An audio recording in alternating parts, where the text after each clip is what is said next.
The mansion had become quiet again. The twins were asleep. The nursery lights were dim. The corridors remained calm. No unfamiliar footsteps, no unexpected visitors, no alarms, no emergencies. Yet Amara could not completely relax, not because she feared another intruder, because she remembered the anonymous message, because she remembered the guard who had crossed the corridor too many times. She remembered how close the twins had come to becoming somebody else's target. The danger appeared gone. The questions remained. The following morning, the house returned to routine. Drivers arrived, security teams rotated shifts, staff moved between departments. Life inside the mansion continued as if nothing had happened. Amara focused on the twins. One of the boys chased a toy truck across the floor, the other laughed while building a tower of blocks. For a moment, everything felt normal. Then she noticed something. A security officer walked past carrying several documents. Minutes later, another officer passed carrying a different stuff. Both stopped at separate offices. Both waited for signatures. Both carried information that seemed almost identical.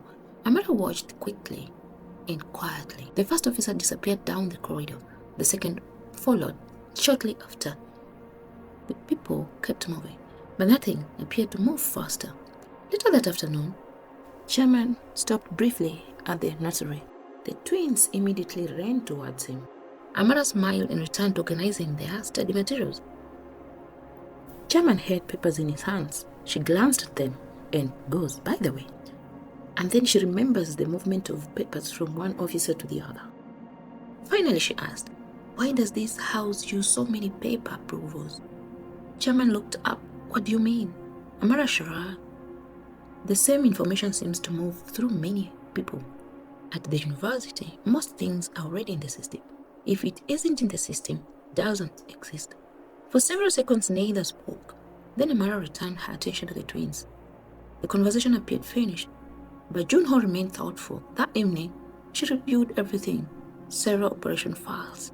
The same routine update appeared in multiple reports. The same approval appeared under different formats. The same information moved through different departments before reaching its destination. For years, nobody questioned, nobody challenged. But now that I look at it, it stops being normal. The following morning, Min arrived for his usual briefing. Joon-ho placed several reports on the table. How many people touch these documents before they reach to me? Several departments, that is security, operations, and administration. Joon-ho nodded, then asked another question. How many actually need access to the information? Min remained silent. For the first time, the answer was uncomfortable. Hours later, Joon-ho called a small meeting. Not the entire house, only department heads. No speeches, no accusations, no investigations, no mention of traitors, just a procedural briefing. The room listened quietly, then Joon-ho spoke. Effective immediately, operational approvals moved into digital system. Several people exchanged notes, nobody interrupted. This one approval goes through main SOC here, and first approval comes to my SOC. The room became even quieter. Joon-ho continued. Sensitive matters involving Martian, it says, vehicle movement, safe rooms, the twins, or security changes will require verification. A code will be sent directly to my device. Without a code, the approval does not exist. One manager finally raised the question, "What about paper approvals?" Joon-ho answered immediately. What is not in the system is null and void. The room fell silent. Nobody argued. But many were uncomfortable because for years the house had operated differently. Outside the mansion, Dae-hyun studied another report from one of his insiders. The information was accurate. Every detail checked out, every schedule matched, every procedure looked correct.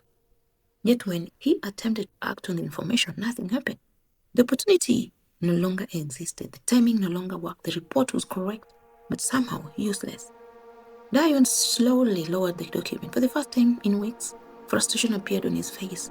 Nobody had been fired, nobody had disappeared, nobody had been exposed. The same people remained inside Joon-ho's organization.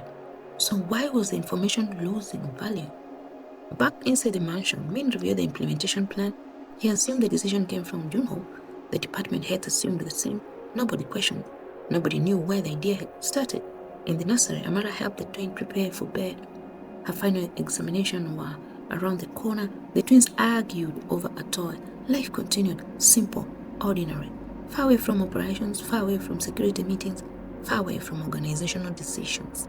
Exactly where she preferred to be. Late that night, the first digital approval request entered the new system. Under the old process, it would have passed automatically. Now it stopped waiting for authorization, waiting for accountability. Min stared at the screen, then read the request again. For years, nobody had questioned the process. Tonight, the process questioned itself, and somewhere beyond the mansion walls, Dae-hyun unknowingly encountered the first consequence. The people had not changed, the system had.